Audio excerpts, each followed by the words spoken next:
Hello my dear student.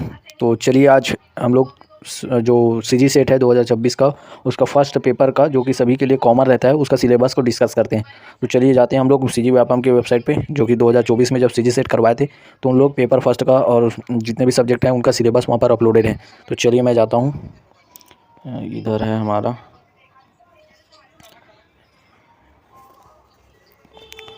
ये CG Vyapam का website है। और नीचे जब स्क्रॉल करते हैं तो यहाँ पर एग्जामिनेशन लिखा हुआ आता है, ये वाला।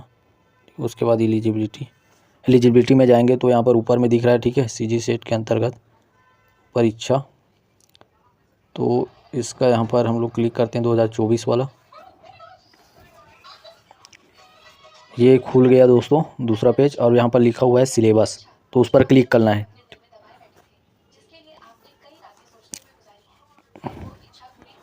जैसे ही मैं सिलेबस को क्लिक किया हूँ तो यहाँ पर सिलेबस का खुल गया, जितने भी सब्जेक्ट में सीजी सेट एग्ज़ाम हुआ था यहाँ पर पूरा सिलेबस का सब्जेक्ट लिखा हुआ है।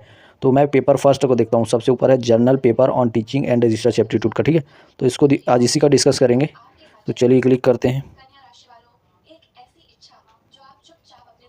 हिंदी या इंग्लिश का ऑप्शन आ रहा है, ठीक है। तो मैं एक अभी फ़िलहाल आपको हिंदी में दिखाता हूँ, एक सेकेंड,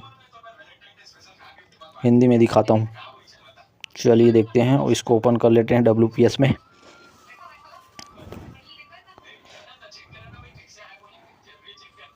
सीजी सेट 2023 मतलब इसी को 2024 के लिए भी इसी को रखा गया था, ठीक है। सेम वही है, शिक्षण अभिरुचि, और 2026 में भी होगा ना तो पेपर फर्स्ट में यही सिलेबस रहेगा। तो देख सकते हैं सामान्य प्रश्न पत्र है जो सभी के लिए कॉमन होगा, शिक्षण और शोध अभिरुचि या अभिवृत्ति है। तो प्रश्न पत्र है, इसमें कुछ लिखा है, आप लोग पढ़ लीजिएगा। तो सबसे यूनिट इसमें टोटल 10 इकाई है, स्क्रॉल करके दिखा रहा हूँ, ये देखो 10 इकाई है, ठीक है। तो अब फर्स्ट इकाई से हम लोग डिस्कस करते हैं क्या क्या दिया हुआ है। इकाई फर्स्ट में दिया हुआ है, क्या दिया है, शिक्षण अभिवृत्ति। तो इसमें शिक्षण अभिवृत्ति में ओवरऑल पढ़ना क्या है उसको मैं बता देता हूँ। इसमें आप लोग को पढ़ना है शिक्षण की अवधारणाएं, ठीक है, और जैसे कि स्मरण शक्ति, बच्चों के विकास की, किशोरावस्था, शिक्षार्थी की विशेषताएं, बच्चों की क्या क्या विशेषताएं होती है उन सबको पढ़ना है, और उनका विकास कैसे होता है। और शिक्षण प्रभावनात्मक तत्व, मतलब एक शिक्षण कार्य को प्रभावनात्मक बनाने के लिए क्या क्या चीज़ की ज़रूरत होती है उसको यहाँ पर वो करना है, ठीक है। ये देखो यहाँ पर लिखा हुआ है, ये देखो, उसको प्रभावनात्मक बनाने के लिए कौन कौन से तरीकों को यूज़ कर सकते हैं। अध्यापक केंद्रित बनाम शिक्षक केंद्रित पद्धति, मूल्यांकन प्रणाली क्या है, इवोल्यूशन क्या है उसको, और शिक्षण सहायक प्रणाली, परंपरागत, आधुनिक, ICT आधारित, ये सब। अब चलिए हम लोग नेक्स्ट में चलते हैं। नेक्स्ट है हमारा, ठीक है, नेक्स्ट है शोध अभिवृत्ति, इकाई 2। इसमें क्या करना है, रिसर्च के बारे में पूरा पढ़ना है। रिसर्च का अर्थ, शोध मतलब रिसर्च होता है, उसका अर्थ, प्रकार, विशेषताएं, ये सब, ठीक है। ये देखिए शोध का प्रयोगात्मक, विगुणात्मक, ऐतिहासिक, गुणात्मक, मात्रात्मक, ये सब। शोध में ICT का अनुप्रयोग पढ़ना है। ICT मतलब communication technology, information and communication technology. उसके बाद इकाई थर्ड में हमारा बोध है। बोध मतलब समझ, ठीक है। एक गद्यांश दिया जाएगा, उस गद्यांश से पूछे गए प्रश्नों का उत्तर देना है। इसमें गद्यांश दिया जाएगा और उस गद्यांश से रिलेटेड लगभग 10 क्वेश्चन नहीं, 5 क्वेश्चन आते हैं, ठीक है। 5 क्वेश्चन पूछे जाएंगे गद्यांश से रिलेटेड, मतलब इसमें आपको कितना समझ है उसको चेक करने के लिए ये वाला इकाई रखा गया है। चलिए अब नेक्स्ट इकाई को देखते हैं हम लोग, ठीक है। ये है संप्रेषण, इकाई 4 में क्या है, संप्रेषण है। इकाई 4 को देखो, ये संप्रेषण मतलब कम्युनिकेशन होता है। संप्रेषण का अर्थ पढ़ेंगे, कम्युनिकेशन का प्रकार, परिभाषा, उसके प्रभावी इफेक्टिव संप्रेषण या फिर कम्युनिकेशन के लिए वाचिक एवं गैर वाचिक तकनीक, अंतः सांस्कृतिक और सामाजिक संप्रेषण। कम्युनिकेशन मतलब क्या है, एक इंसान दूसरे इंसान तक किस तरह से अपनी भावों को व्यक्त करता है। और उसके डिजिटल कम्युनिकेटर का भी यहाँ पर मीडिया एवं समाज का प्रभावी संप्रेषण की बाधाएं क्या क्या हैं, बहुत ईजी। इसमें से भी 5 क्वेश्चन आएगा, 10 यूनिट है तो 10 यूनिट से 5-5 क्वेश्चन आएगा, टोटल 50 क्वेश्चन आते हैं, ठीक है। इकाई 5 को देखो, गणितीय तर्क और अभिवृत्ति। इकाई 5 में ये दिया है, इसमें थोड़ा सा गणितीय तर्क आता है, ठीक है। तर्क की प्रकार, संख्या, श्रेणी, अक्षर श्रृंखला, कूट वाला प्रश्न आता है गणित का। अंक, समय, दूरी, अनुपात, समानुपात, थोड़ा सा गणित आता है और कुछ नहीं है, रीजनिंग टाइप। इसमें से 5 क्वेश्चन आते हैं, ये देखो, ये सब तो आप लोग मैथ्स पढ़े होंगे, इसे आता है। और उसके बाद अब देखते हैं यूनिट 6 का, ठीक है। यूनिट 6 का देखते हैं, ये देखिए यूनिट 6 में है युक्ति युक्त तर्क। युक्ति के ढांचा का बोध, युक्ति के रूप, निरुक्ति, तात्पर्य, औपचारिक एवं अनौपचारिक, युक्ति के दोष, भाषा का प्रयोग, ये सब है। युक्ति के प्रकार, निगमनात्मक, आगमनात्मक युक्ति। युक्ति मतलब तर्क बोल सकते हैं, ठीक है।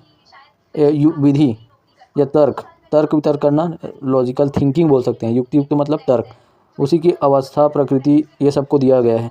निगमनात्मक तर्कना क्या है, अगमनात्मक तर्कना क्या है, मूल्यांकन, विशिष्टीकरण, ये देखो, ठीक है। भारतीय तर्कशास्त्र, ज्ञान के साधन, वेन आरेख, वेन डायग्राम दिया जाता है इसमें, बहुत इंपॉर्टेंट है, वो तो आता ही है। तर्क कैसे लगाना है, वैसे टाइप का क्वेश्चन आता है, जैसे कि कुछ पेंसिल पेन है, कुछ पेन कलम है, कुछ पेन ये है वो है करके ऐसा आता है ना वेन डायग्राम। तो तर्क के बेस पे ये यूनिट को रखा गया है, इकाई शय को। अब इकाई साहित्य में आता है आंकड़ों की व्यवस्था, आंकड़ों का स्रोत, प्राप्ति, गुणात्मक मात्रात्मक आंकड़े, आंकड़ों की व्यवस्था, आंकड़े का सुशासन, पाई चार्ट, टेबल। अच्छा ये वाला है जो कि ना डाटा है, ठीक है। डाटा इंटरप्रिटेशन, डीआई का क्वेश्चन है। आंकड़ों की व्यवस्था मतलब डाटा इंटरप्रिटेशन होता है, इसमें डाटा आता है, जैसे कॉलम के फॉर्म में ऐसे ऐसे दे दिया रहेगा, ठीक है, या फिर पाई के फॉर्म में ऐसे दे दिया रहेगा, ऐसे ऐसे, और यहाँ पर 20%, 5%, 30% ऐसे ऐसे दिया रहेगा।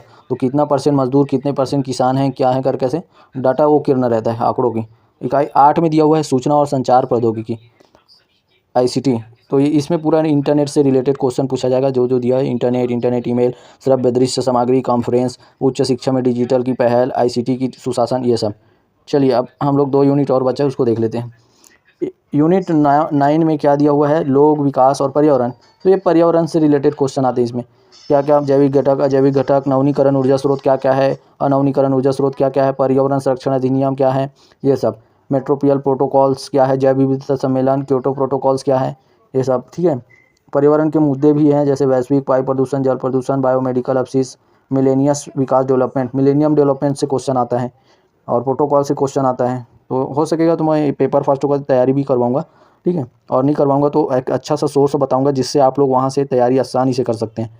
और यूनिट 10 में क्या है, उच्च शिक्षा विभाग में देख सकते हैं, ये देखो, ये पूरा उच्च हायर एजुकेशन से रिलेटेड यहाँ पर दिया हुआ है, जिसमें से आप लोग को उच्च अधिगम की संस्थाएं, प्राचीन भारत में शिक्षा का हमारे देश में विकास कैसे हुआ, स्वतंत्रता के बाद शिक्षा की व्यवस्था कैसी थी, जैसे राधा कृष्ण आयोग, मुदालियार आयोग, कोठारी आयोग, इन सब से क्वेश्चन आता है। और परंपरागत और गैर परंपरागत अधिगम के कार्यक्रम आता है, मूल्य शिक्षा और पर्यावरण शिक्षा, नीतियाँ, सुशासन, राजनीति और सुशासन, ये सब। इस प्रकार से क्या होता है, प्रत्येक यूनिट मॉड्यूल से 2-2 अंकों वाले 5 प्रश्न तैयार किए जाएंगे। ये देखो पूरा लिखा हुआ है यहाँ, मैंने बताया ना, हर यूनिट से आपका 5-5 क्वेश्चन आएगा, तो टोटल 50 क्वेश्चन। यदि दृष्टिवान परीक्षार्थी के लिए ग्राफ चित्र वाले प्रश्न तैयार किए जाते हैं, तो दृष्टिबाधित परीक्षार्थियों के लिए उतने ही अंक वाले प्रश्नों के अवतरण दिए जाएंगे, ठीक है। वो दृष्टिबाधाओं के लिए है, उनको लिए अंक वाले प्रश्नों के अवतरण दिए जाएंगे। चलिए, तो ये था पेपर फर्स्ट का पूरा सिलेबस का डिस्कशन। तो वीडियो अच्छा लगा होगा तो लाइक, सब्सक्राइब, शेयर करें दोस्तों, और ऐसी ही सीजी सेट एग्जाम के बारे में जितनी भी जानकारी है उससे रिलेटेड पूछना होगा तो कमेंट बॉक्स में जरूर करें। अब हम लोग आगे नेक्स्ट वीडियो में लाइफ साइंस सब्जेक्ट का जो सिलेबस है उसको पूरा अध्ययन करेंगे, डिस्कस करेंगे, ठीक है। चलो बाय बाय, मिलते हैं नेक्स्ट वीडियो में।